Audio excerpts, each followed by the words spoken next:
So hello বন্ধুরা, তোমরা কেমন আছো? আমি তো খুব ভালো আছি। তো আমি আজকে চলে যাচ্ছিলাম হচ্ছে তারাপীঠে। তো তারাপীঠে যেতে যেতে যে ব্লগটা আমি সেটাই তোমাদের দিচ্ছি। তো এটা হচ্ছে পার্ট 1।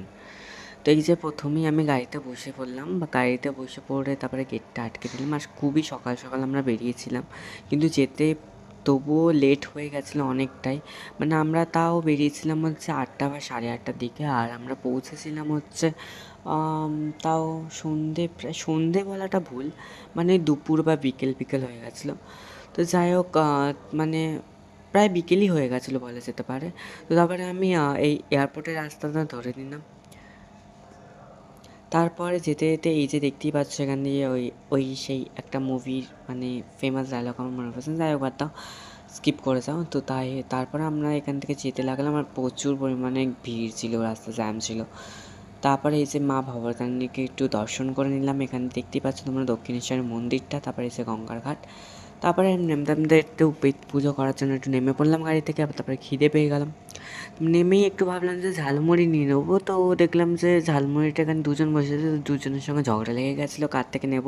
তো ফাইনালি আমরা এই দাদুটার থেকে নিয়ে নিলাম ঝালমুড়ি দুটো। তো মা নিয়ে নিল, নেওয়ার পরে আমরা ওনাকে টাকাটা দিয়ে দিলাম। তারপর আমরা একটা বাদামও নিয়েছিলাম তার সঙ্গে এক্সট্রা খাওয়ার জন্য। তারপরে এই যে মা বসে খাচ্ছে, আর আমি চারিদিকে ভিউটা জাস্ট তোমাদের দেখাচ্ছি। খুব দারুণ একটা ভিউ ছিল, চারিদিকে ফাঁকা একদম। তো তারপরে আমি আবার ক্যামেরাটা খুলে একটু নিজেকে দেখাতে লাগলাম, দেখি একটু ক্যামেরা হিলিয়ে ফিলিয়ে আবার গাড়িতে বসে পড়লাম। অ্যান্ড দেখতেই পাচ্ছ এই যে মা এখন জুতো পরছে না কী করছে, যাই হোক একটা করছে, বাদ দাও। তারপর যখনই আমি ক্যামেরাটা খুলি সামনেটা গাড়ি চলে আসে না কিছু। তো এটা হচ্ছে বর্ধমানে 108 মন্দির, শিব মন্দির। তো এখানে আমি যেতে পারি না, আসার সময় অবশ্যই যাবো, তোমাদের সেটাও দেখাবো। তো তারপরে দেখতেই পাচ্ছ এই জঙ্গলটা খুবই সুন্দর, জঙ্গল না বাট এখানে অনেক কটা গাছ ছিল, কিন্তু গাছগুলোর আমি নাম যদিও জানি না, তোমাদের জানা থাকলে কমেন্টে জানিয়েছো। তো তারপরে আমি একটু ক্যামেরাটা নড়িয়েছি, তারপরে এই যে একটা রাস্তা ধরলাম হাইওয়ে, আর খুব সুন্দর, এই দেখো খুব সুন্দর সদস্যদের সঙ্গে দেখা হয়েছিল। তো রাস্তা পার করে চলে গেল, আর আমিও এগোতে লাগলাম আমার যাওয়ার দিকে। তারপরে এই যে আমি সিনেমেটিক একটা কবি কবি ভাইবস নিয়ে একটা ভিডিও করতে লাগলাম। তো কী ভাবছিলাম আমি নিজেও ঠিক জানি না, আসলে ধান ক্ষেতটা আমি দেখছিলাম। তো যাই হোক, ধান ক্ষেতে কালো কালোগুলো কী পড়েছিল এটা না আমার জানা নেই, যদি তোমাদের জানা থাকে তো কমেন্টে অবশ্যই বলেছো, যদি তোমরা জানো তো। তো যাই হোক, তো চারিদিকে দেখতে পাচ্ছ পুরো ফাঁকা একদম, কিচ্ছু দেখা যাচ্ছে না শেষ পর্যন্ত। তারপরে এই গুগল ম্যাপ থেকে গেলে যা হয়, যাচ্ছিলাম একটা হাইওয়ে ধরে, তারপরে আমাদের ঢুকিয়ে দিল একটা জঞ্জাট এলাকায়। তো তারপর আমরা শান্তিনিকেতনের পৌষ মেলা হচ্ছিলো এখানে, যাই হোক শান্তিনিকেতনে আমরা ঢুকে গেলাম। তো এখান থেকে আমি যেতে লাগলাম।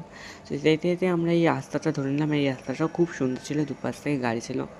আর এখানে আমাদের থেকে একটা কাকু টোল ট্যাক্সের নাম করে ভুলভাল মিথ্যা কথা বলে আমাদের টাকা নিল, যাই হোক বাদ দাও। তারপরে এই যে একটা নদী, নদীর ওপর থেকে আমরা পার হয়ে যাচ্ছি, মানে নদীর ওপর থেকে, মানে জল নেই নদীতে, নদীটা শুকনো, যাই হোক। তারপর আমরা গাড়ি রেখে দিলাম, আর আমরা পৌঁছেও গেলাম। তারপরে রেখে আমরা একটা কিছু হোটেল ফোটেল নিয়ে নিলাম। তারপরে আমরা হাঁটতে লাগলাম, হেঁটে আমরা তারাপীঠের মন্দিরের দিকে ঢুকতে আর প্রচুর পরিমাণে ভিড় ছিল আমরা যে টাইমে ছিল, মানে গেছিলাম।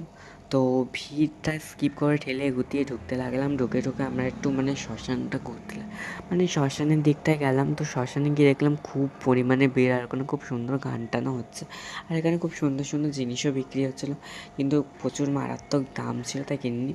তারপরের দিন তারপর আমি যেতে যেতে দেখলাম যে শ্মশানে কিছু গান হচ্ছে, আর প্রচুর পরিমাণে ভিড় আর অন্ধকার ছিল, তাই সেরকমভাবে নিতে পারিনি ভিডিওটা, তার জন্য আমাকে ক্ষমা করে দিও।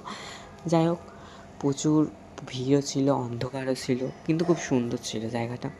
তো আমার তো পার্সোনালি খুব ভালো লেগেছে। তোমাদের কেমন লেগেছে, আর কে কে তোমরা তারাপীঠে গেছো আমাকে অবশ্যই জানিও। আর এই শ্মশান ঘুরতে তোমাদেরও কার কার ভালো লাগে সেটাও জানিয়ে যেও।